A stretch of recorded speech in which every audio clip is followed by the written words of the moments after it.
পাঠটা কেমন হয়েছে আমাদের শুনি দিবা? হ্যাঁ, হরে কৃষ্ণ কৃষ্ণ কৃষ্ণ হরে হরে, হরে হরে রাম রাম হরে হরে রাম রাম হরে রাম রাম রাম হরে হরে হরে। হরে। ইনি হচ্ছেন একজন বৈষ্ণব মানুষ। আমার বসত বাড়িতে আজকে এসছে গীতা পাঠ করার জন্য। আপনারা সকলেই শ্রবণ করুন এবং সকলেই ভালো থাকুন, সকলেই সুখে থাকুন, এই আমার শুভকামনা। হরে কৃষ্ণ কৃষ্ণ গীতার কৃষ্ণ কৃষ্ণ মাহাত্ম্য পাঠ করে দিই। চালু করুন। তার মাহাত্ম্যটা বলি। গীতা পাঠালেন।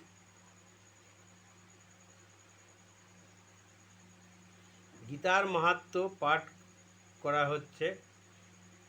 ঋষি কহিলেন, নারায়ণ ক্ষেত্রে ব্যাস ঋষির কথিত গীতার মাহাত্ম্য কথা সহ কহ মোরে সুত। শ্রুতি কহিলেন, সুত কহে অতি গুহ্য গীতার মাহাত্ম্য, কে পারে বর্ণিতে তারে, কার আছে সাধ্য। সুত কহিলেন অতি গুহ্য মানে অতি হ্যাঁ। গোপন, মানে গূঢ় গূঢ় কথা গীতার মাহাত্ম্য।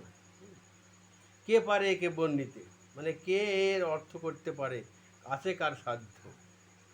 পূর্ণরূপে কৃষ্ণ জ্ঞানে কিশ কুম্ভিসুত, ব্যাস শুক যাজ্ঞবল্ক জনক বিদিত। ফল শুনে পরস্পর করয়ে কীর্তন, শুনেছি যা ব্যাস মুখে করাব শ্রবণ। ফল শুনি মানে এর ফল পরস্পর সবাইকে কীর্তন করিয়ে শোনাচ্ছে। হ্যাঁ, শুনেছি যা ব্যাস মুখে করাবো শ্রবণ। ব্যাস মুখে শুনিয়ে সবাইকে শ্রবণ করাতে হবে। উপনিষদ ধেনু দগ্ধা কৃষ্ণ ভগবান, বৎস পার্থ ভোক্তা হয় যত সুধীগণ। অমৃত সেই দুগ্ধ যাহা হয়েছে দোহন, গীতামৃত নাম তার শুনো সুধীগণ। গীতা সুধা বিতরণ করেছেন যিনি, পার্থ সারথি কৃষ্ণের চরণে প্রণমী। গীতার যে সুধা যিনি বিতরণ করেছেন তিনি পার্থ কৃষ্ণের চরণে প্রণমী, মানে তিনি সেই ভগবানের পার্থ সারথি কৃষ্ণের চরণ পেয়েছেন।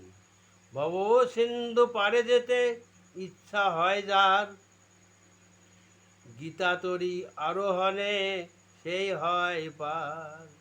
ভব সিন্ধু পারে যেতে ইচ্ছা যদি কারো হয় আর কি, হ্যাঁ, তাহলে এই গীতা পাঠ করলে গীতা তরি আরোহণে সে পার হয়ে যায়। কোনো মূঢ় গীতা পাঠ শ্রবণ না করে, মোক্ষ লাভ সেই জন করিতে না পারে।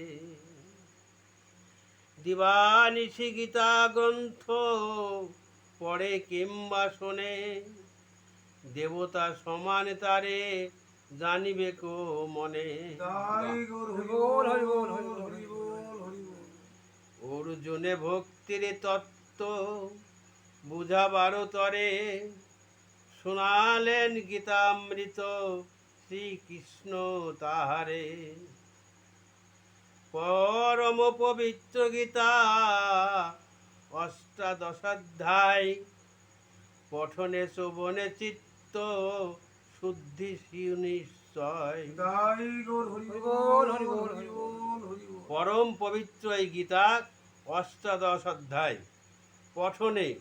পঠনে এবং শ্রবণে, মানে পাঠ করলে এবং শ্রবণ করলে চিত্ত শুদ্ধি সুনিশ্চয়।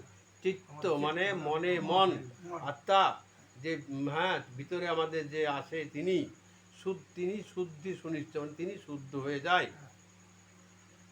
গীতারূপে জলে স্নানে ভব মল যায়, শ্রদ্ধাহীনে হস্তে স্নান সমতুল্য হয়। গীতা রূপ জলে স্নানে ভব মল যায়, মানে ভবের যে নোংরা মল যেটাকে বলা হয় নোংরা, সেটা গীতা জলে স্নান করলে চলে যায়। আর শ্রদ্ধাহীনে মানে ভক্তি যদি না থাকে, হস্তি যেমন চান করে, মানে ওই গামলা থেকে জল করে ফুট করে দিয়ে দিল, যদি কারো ভক্তি না থাকে তাহলে হস্তি চান সমতুল্য গীতা হয়, ভক্তি না থাকলে। যেই জন নাহি করে গীতার উপঠন, নরদেহ লোভিবার্ত হয় সেই জন।